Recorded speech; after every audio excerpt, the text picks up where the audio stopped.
Salut tout le monde, bienvenue sur SmartMook. Aujourd'hui, on remonte le temps. Direction la France entre 1950 et 1980.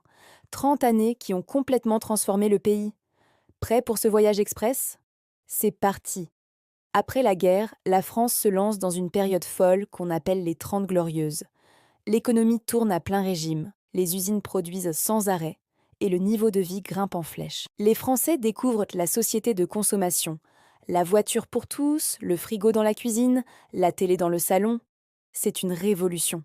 Les campagnes se vident au profit des villes qui grandissent à vue d'œil, avec la construction de grands ensembles.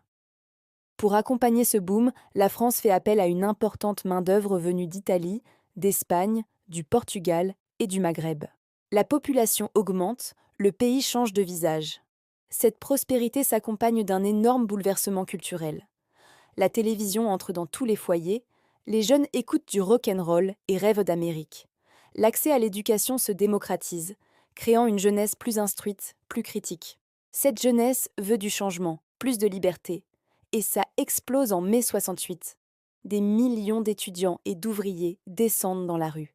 Ils ne réclament pas seulement de meilleurs salaires, mais aussi la fin d'une société jugée trop rigide, trop autoritaire. Ils veulent de nouvelles façons de vivre, plus de dialogue et moins de hiérarchie. Ce vent de liberté va faire bouger les lignes. Les années 70 voient des avancées sociales majeures. C'est un tournant pour les femmes, avec la légalisation de la contraception en 1967, puis de l'interruption volontaire de grossesse en 1975, grâce à la loi portée par Simone Veil. Les femmes s'affirment et entrent massivement sur le marché du travail. En 1974, la majorité passe de 21 à 18 ans, donnant le droit de vote à des milliers de jeunes. L'immigration, autrefois vue uniquement comme une force de travail, devient une composante visible et permanente de la société française, enrichissant sa culture.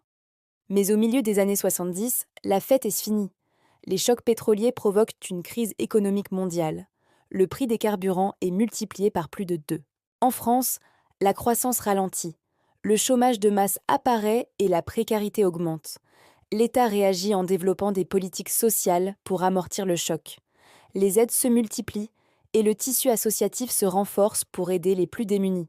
C'est dans ce contexte que naîtront plus tard des dispositifs comme le RMI, l'ancêtre du RSA, pour garantir un revenu minimum à tous. C'est une nouvelle France, plus complexe et confrontée à de nouveaux défis, qui entre dans les années 80. Voilà pour ce tour d'horizon. En 30 ans, la France a vécu une transformation incroyable. Si vous avez aimé cette vidéo, n'hésitez pas à laisser un pouce bleu, à commenter et surtout à vous abonner pour ne rien manquer. À très bientôt.